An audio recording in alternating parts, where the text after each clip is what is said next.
जय हिंद फ्रेंड्स। आज मेरा AWTPO का पेपर था 16 जनवरी, जो कि फर्स्ट डे मैंने अपॉइंटमेंट लिया था ताकि मैं आके रिव्यू दे सकूं।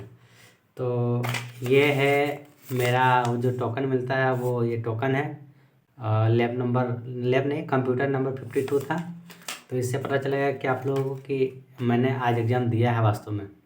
वैसे इसमें डेट वोट नहीं लिखा है, लेकिन अगर आप लोगों को लगता है कि मैं झूठ बोल रहा हूँ तो आप लोग वीडियो को 30 सेकंड के अंदर ही स्किप करके चले जाइए, मुझे कोई दिक्कत नहीं। मैंने एग्ज़ाम दिया है, उसके लिए मैं रिव्यू डाल रहा हूँ। सबसे पहले बात करते हैं कि जो पैटर्न प्रीवियस ईयर का था वो पैटर्न बिल्कुल नहीं है। पैटर्न में बहुत सारा चेंजेज है, मैं आपको बताने वाला हूँ। और मेन AWTPO में दो ही सब्जेक्ट का रोल है, फिजिक्स और मैथ का, मतलब साइंस और मैथ का। तो साइंस और मैथ का मैंने क्वेश्चंस को 2-3 बार देखा है, तो मैं इसी के लिए रिव्यू देने के लिए आया हूँ। पहले साइंस में ही बात कर लेता हूँ कि साइंस में क्या क्या आने वाला है, क्योंकि आप लोगों का समय इम्पोर्टेंट है और मैं नहीं चाहता हूँ कि आप लोग का समय फालतू बातों में जायज़ हो। सबसे पहले जो है ना, साइंस में प्रीवियस ईयर में न्यूमेरिकल के क्वेश्चंस ना के बराबर थे। अगर पेपर देखा जाए तो एक दो क्वेश्चन थे, लेकिन इतने ज़्यादा न्यूमेरिकल नहीं थे। लेकिन इस बार भर भर के न्यूमेरिकल है, एकदम मैं बोलूँ भर भर के न्यूमेरिकल। मैं तो पेपर देख के ही कंफ्यूज हो गया कि छोड़ दूँ कि क्या करूँ। तो सबसे बाद में मैंने वैसे साइंस अटेम्प्ट किया, और अब बता रहा हूँ कि साइंस में किससे किससे सवाल मिलने आ रहे हैं। सबसे पहले जो पीरियोडिक टेबल है ना, तो पीरियोडिक टेबल में आप लोग वो है नहीं पूछ रहा है कि मेंडलीव का और सारणी या मोजले का या डिराइवो एक सबसे शुरू में थे, जो त्रिक नियम देते, वो सब नियम हम कुछ नहीं पूछ रहा है। एलिमेंट है, जैसे एलिमेंट पूछा गया था, मेरे ही क्वेश्चन में था पीरियोडिक टेबल से कि एलिमेंट 14, 16, 17 जो एलिमेंट एटॉमिक नंबर है, इन तत्वों के सिमिलरिटीज़ के बारे में या क्या क्या डिफरेंस है एटॉमिक मास में, नंबर में, न्यूट्रॉन में, प्रोटॉन में, इस प्रकार के क्वेश्चन थे। तो कहने का मतलब पीरियोडिक टेबल से एक क्वेश्चन पक्का बन रहा है, तो पीरियोडिक टेबल एक क्वेश्चन आप करके जाइए।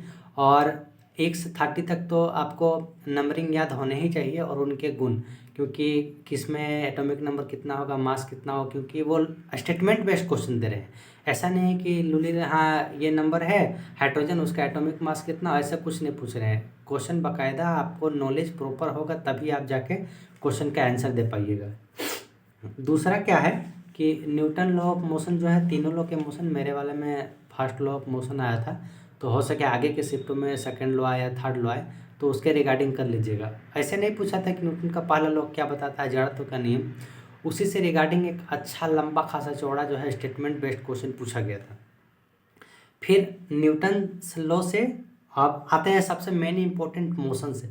मोशन से 4-5 न्यूमेरिकल आ रहे हैं। मोशंस के जो न्यूमेरिकल है, 4-5 न्यूमेरिकल आ रहे हैं, तो मोशंस के जितने भी न्यूमेरिकल्स हैं वो कर लीजिए।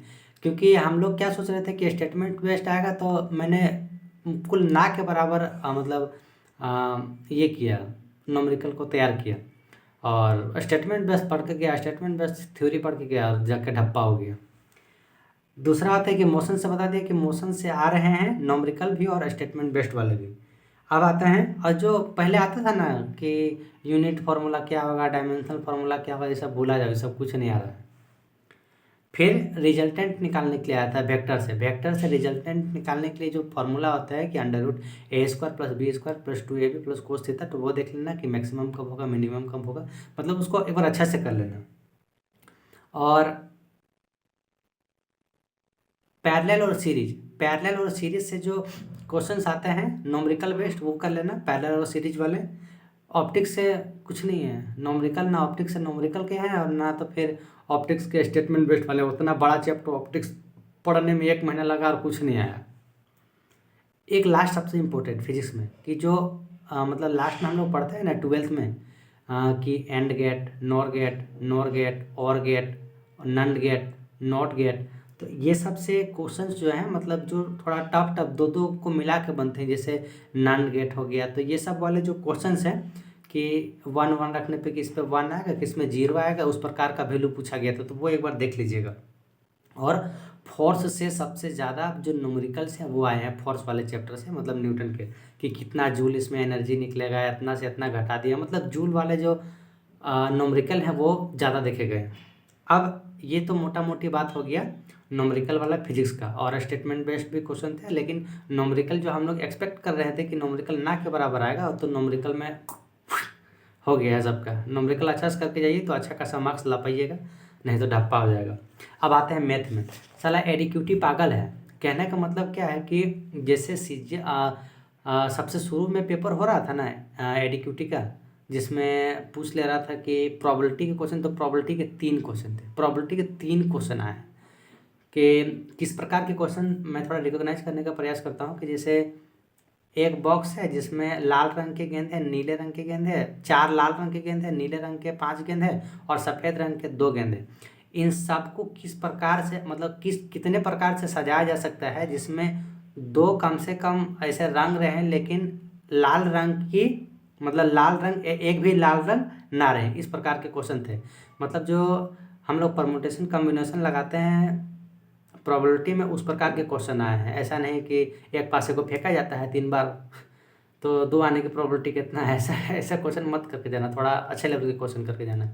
और कोऑर्डिनेट ज्योमेट्री मतलब 2 चैप्टर पूरा करके जाइए, आपका 5 से 6 क्वेश्चन प्रोबेबिलिटी और कोऑर्डिनेट ज्योमेट्री आपको प्लस पॉइंट दिलाने वाला है। कोऑर्डिनेट ज्योमेट्री से भी क्वेश्चन आ रहे हैं, और कोऑर्डिनेट ज्योमेट्री में मेरे में बनाने के लिए कुछ आया ही नहीं। कोऑर्डिनेट ज्योमेट्री में दिया सिंपली कि 2 क्वेश्चन थे, 3 नहीं 2 क्वेश्चन थे कोऑर्डिनेट ज्योमेट्री के। एक क्वेश्चन था कि उसका निर्देशांक दिया हुआ था 0 0 0 5 -2 4 ऐसे करके, और एक निर्देशांक दिया गया था। उसको ग्राफ में दर्शाने के बाद वो किस प्रकार का जो है ना मतलब क्वाड्रिलेटरल फॉर्म होगा, तो उसके बारे में पूछा हुआ था। तो मुझे लग रहा था कि ट्रेपेजियम फॉर्म आ रहा था, 2 पैरेलल आ रहे थे और बाकी 2 अलग अलग दिख रहे थे। तो अब बाकी सही है कि गलत है पता नहीं।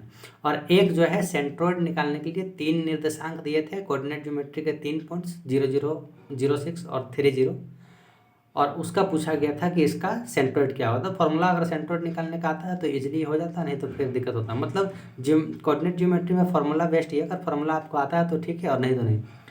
और एडिक्यूटी आने के साथ एक और इम्पोर्टेंट बात हुआ है भाई, कि आप अर्थमेटिक को भूल जाइए। अर्थमेटिक को भूल जाइए, एडवांस जितना से ज़्यादा करके जाइए उतना ही फ़ायदा है। 2 जिसे हम लोग नहीं पढ़ के जाते हैं, कोऑर्डिनेट ज्योमेट्री और प्रोबेबिलिटी, तो कोऑर्डिनेट ज्योमेट्री और प्रोबेबिलिटी पढ़ के ही जाना है, और ट्रिग्नोमेट्री पढ़ के जाना है, और मेंसुरेशन पढ़ के जाना है, और ज्योमेट्री पढ़ के जाना है। इतना पढ़ के जाओ, 25 में से 20 तुम्हारा रख ले। अर्थमेटिक भुला जाओ, कहने का मतलब, और अगर आएगा भी तो वो बन जाएगा। मोटा मोटी मैंने मैथ का रिव्यू दे दिया और फिजिक्स का रिव्यू दे दिया। और जीके में क्या ही बोलूँ, एक क्वेश्चन करंट अफेयर में ऑथर वाला आ रहे हैं कि मतलब राइटर कौन, बुक के कौन राइटर है, तो राइटर वाला आप देख लीजिएगा, उससे आपको एक प्लस पॉइंट मिलेगा। और बाकी सबसे शुरू में जैसे जो सिलेक्शन फेज में क्वेश्चन पूछ रहे थे ना कि एकदम लंबा क्वेश्चन, एक क्वेश्चन का स्टेटमेंट देके कि पढ़ के ही आधा घंटा निकल जाए और समझ में नहीं आया क्या पूछा, उस प्रकार के क्वेश्चन थे। और बाकी बात कॉन्सेप्चुअल बेस्ड भी थे, लेकिन थोड़ा बोल सकते हैं कि जीके जीएस के लेवल मॉडरेट नहीं, मॉडरेट बोला जा, हार्ड बोलो, हार्ड का भी हार्ड बोलो, बाप बोलो उसको। 10 क्वेश्चन में 4-5 क्वेश्चन बना ना सकेगा तो क्या होगा। अब देखो, अब लास्ट मेरे को क्या बताना है कि मैथ हो गया और फिजिक्स हो गया, कंप्यूटर नहीं, कंप्यूटर में मतलब आप पूरा अच्छा से पढ़े हैं, और लुली क्वेश्चन नहीं आ रहा है कि कंट्रोल प्लस के hyperlink, control plus C, bold, paste, italic, undo, redo, ये सब भूला जाओ। स्टेटमेंट बेस्ड सारे के सारे क्वेश्चन हैं। मेनली ब्राउज़र कर लीजिए, ब्राउज़र एक बार पढ़ लीजिए अच्छा से, और ईमेल अच्छा से पढ़ लीजिए। मेरे में आया था कि ईमेल से क्वेश्चन थे, लैंग्वेज बेस्ड क्वेश्चन रहते हैं तो भूल जाता हूँ, कुछ स्टेटमेंट बेस्ड मतलब छोटा सा रहता है तो याद रहता है। तो लेकिन लैंग्वेज बेस्ड ही क्वेश्चन है, ऐसा नहीं कि हाँ रो कॉलम मिलेंगे तो क्या होगा, सेल बनेगा, ये सब ऐसा क्वेश्चन भूला जाए, सब नहीं आ रहा। पहले जाता था ना दिल्ली पुलिस में, ऐसा क्वेश्चन नहीं आता है। अब क्या छूट रहा है, कंप्यूटर मैंने बता दिया, फिजिक्स मैंने बता दिया, मैथ मैंने बता दिया, और अभी क्या छूट रहा है,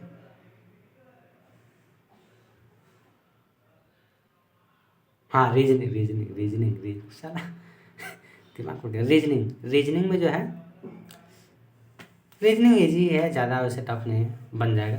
एक दो लेकिन क्वेश्चन हमको लगता है कि गलत आ रहे हैं। अगर रीजनिंग में आप करना चाहते हैं तो सबसे इम्पोर्टेंट कि ब्लड रिलेशंस के जितना ज़्यादा से ज़्यादा क्वेश्चंस हो सके उतना ज़्यादा से ज़्यादा क्वेश्चन कर लीजिए, आपके लिए बेनिफिशियल होगा। क्योंकि ब्लड रिलेशन के 3 से 4 क्वेश्चन थे, एक डायरेक्शन वाले थे कि इधर लेफ्ट मुड़ा, राइट मुड़ा, दाहिना मुड़ा, बायां मुड़ा, चौथा में 10 किलोमीटर गया कितना दूरी में है, मतलब डायरेक्शन से क्वेश्चन थे। और बाकी जो पेपर फोल्डिंग आके हैं, मिरर इमेज, वाटर इमेज, पासा वगैरह वगैरह यही सब था, कोडिंग डिकोडिंग था, मतलब रीजनिंग बन जाएगा। लेकिन मैथ में मैंने जो बोला एक प्रोबेबिलिटी और ये कर लीजिए, और जो फिजिक्स बताया, फिजिक्स नॉमरिकल कर लेना है भाई, नॉमरिकल सॉल्व करो तब जाके सिलेक्शन होगा। मेरा तो नहीं होगा क्योंकि पेपर खराब ही गया है। ऐसे आंसर किया गया तो बताऊंगा कि कितना मार्क्स आया नहीं आया। तब तक के लिए BM2 एनालिसिस को सब्सक्राइब कर देना, थोड़ा सपोर्ट कर देना। 500 सब्सक्राइबर हो जाएंगे तो 2-4 रुपये पैसा वैसा आएगा, ठीक है। थैंक यू, जय हिंद।